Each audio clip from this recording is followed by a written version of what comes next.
부재지주 또는 외국에 있는 건물주 이런 분들이 한국 공인중개사에게 건물 관리를 맡겨놓고 또는 땅 관리를 맡겨놓고 외지에 거주하는 수가 있습니다. 또는 외국에 거주하는 경우가 있습니다. 이 경우에 대한 사기를 예전에 제가 한번 겪어본 적이 있습니다. 제가 직접 당했다는 게 아니라 그 소송을 제가 맡아서 진행해 본 적이 있는데요. 이 공인중개사께서는 외국에 있는 사람들로부터 그 임대 관리에 대한 권한을 위임받았어요. 외국의 경우에는 인감증명제도가 없습니다. 외국에는 인감증명제도가 없어가지고 공증사무실이죠. 변호사가 운영하는 공증사무실에서 내가 저 사람에게 위임한다는 내용을 담은 공증된 서류를 우리나라로 보내줍니다. 그 서류를 가지고 이 공인중개사는 집주인으로부터 어떤 관리 권한을 위임받아서 내가 사람들과 임대차 계약도 체결하고 하면서 지내는 거예요. 여기서 아까 말했던 그 사고가 일어난 겁니다. 집주인한테는 월세 계약을 체결했다고 하는 거예요. 500에 50만원. 500에 50만원이니까 나는 500만원 보증금을 주고 한 달에 50만원씩 주면 되죠. 근데 실제로는 보증금 6천만원의 전세를 체결한 겁니다. 6천만원을 나는 목돈으로 받았죠.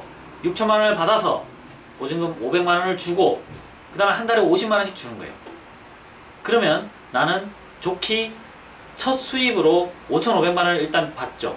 6천을 받았으니까 500만원 빼도 5,500이 남는 거예요. 그리고 매달 50만원씩 싹싹 쏴주는 거예요. 그리고 이러한 권한을 많이 위임받습니다.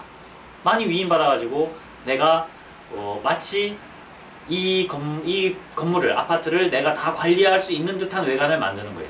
그러면서 많은 사람들을 보증금을 받아서 거기에 입주를 시킵니다. 이렇게 해놓고 나중에 내가 도주하는 거예요.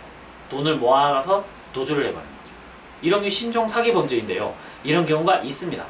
물론 이 경우에 임차인들의 경우에는 공인중개사 협회에서 그 공제증서를 써주죠. 그래서 어느 정도는 보호를 받습니다. 어느 정도를 보호를 받지만은 그 개수가, 즉 사기를 당한 사건 수가 너무 많은 경우에는 또 보호받기 어려운 수가 있어요.